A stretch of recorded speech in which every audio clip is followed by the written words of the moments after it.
মাঝে সাঝেই বিভিন্ন নিরাপত্তা বিষয়ক মিটিং করে থাকি।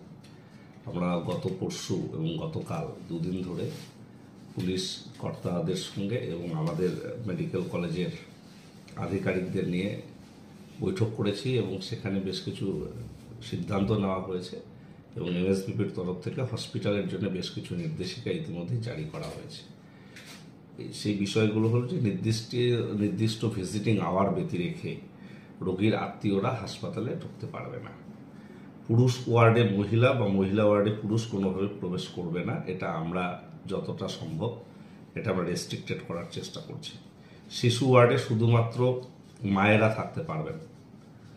হাসপাতালের ক্যাম্পাসে ব্রেথ অ্যানালাইজার টেস্ট করার জন্য পুলিশকে আমরা অনুরোধ করেছি। সেক্ষেত্রে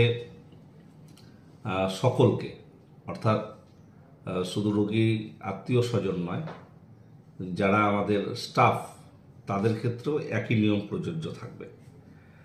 হাসপাতালের দেওয়া স্টিকার লাগানো গাড়ি শুধুমাত্র হাসপাতালের ভেতরে থাকবে, বাকি কোনো গাড়ি থাকবে না। সন্ধ্যার পর হাসপাতাল চত্বরে অবৈধ পার্কিংয়ে আমরা কঠোর ব্যবস্থা গ্রহণ করব। হাসপাতালের ভেতরে থাকা পুলিশ ফাঁড়িকে আরও সক্রিয় করার জন্য আমরা পুলিশ সুপারের দ্বারস্থ হব। পুরুষ ও মহিলা ডিউটি রুমকে চিহ্নিত করে সেখানে সাইনেজ লাগানো নির্দিষ্টভাবে এবং প্রত্যেকটা ওয়ার্ডে যেখানে ডক্টর নার্সরা থাকেন জরুরি ভিত্তিতে বেশ কিছু নম্বর দেওয়া থাকবে পুলিশ আধিকারিকদের, যাতে তাদের সঙ্গে সহজেই যোগাযোগ করতে পারে কোনো রকম সমস্যা এড়াইস হলে। সিসিটিভি ব্যবস্থাকে আমরা আরও বেশি জোরদার করছি। ব্ল্যাক স্পট চিহ্নিত করে সেখানে সিসিটিভি লাগানোর উপর জোর দেওয়া হচ্ছে।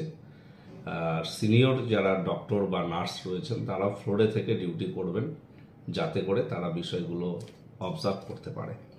এই ধরনের সিদ্ধান্ত নেওয়া হয়েছে এবং স্বাস্থ্য মন্ত্রক থেকে প্রায় 5 লক্ষ টাকা গতকালই বরাদ্দ করা হয়েছে, প্রিন্সিপাল আমাকে জানিয়েছেন, সিসিটিভি এক্সট্রা লাগানোর জন্য ব্ল্যাক স্পটগুলোতে।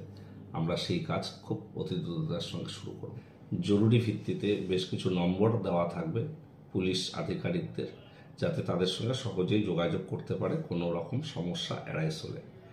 সিসিটিভি ব্যবস্থাকে আমরা আরও বেশি জোরদার করছি। ব্ল্যাক স্পট চিহ্নিত করে সেখানে সিসিটিভি লাগানোর উপর জোর দেওয়া হচ্ছে। আর সিনিয়র যারা ডক্টর বা নার্স রয়েছেন তারা ফ্লোরে থেকে ডিউটি করবেন, যাতে করে তারা বিষয়গুলো অবজার্ভ করতে পারে। এই ধরনের সিদ্ধান্ত নেওয়া হয়েছে এবং স্বাস্থ্য মন্ত্রক থেকে প্রায় 5 লক্ষ টাকা গতকালই বরাদ্দ করা হয়েছে, প্রিন্সিপাল আমাকে জানিয়েছেন, সিসিটিভি এক্সট্রা লাগানোর জন্য ব্ল্যাক স্পটগুলোতে। আমরা সেই কাজ খুব অতি দ্রুততার সঙ্গে শুরু করব।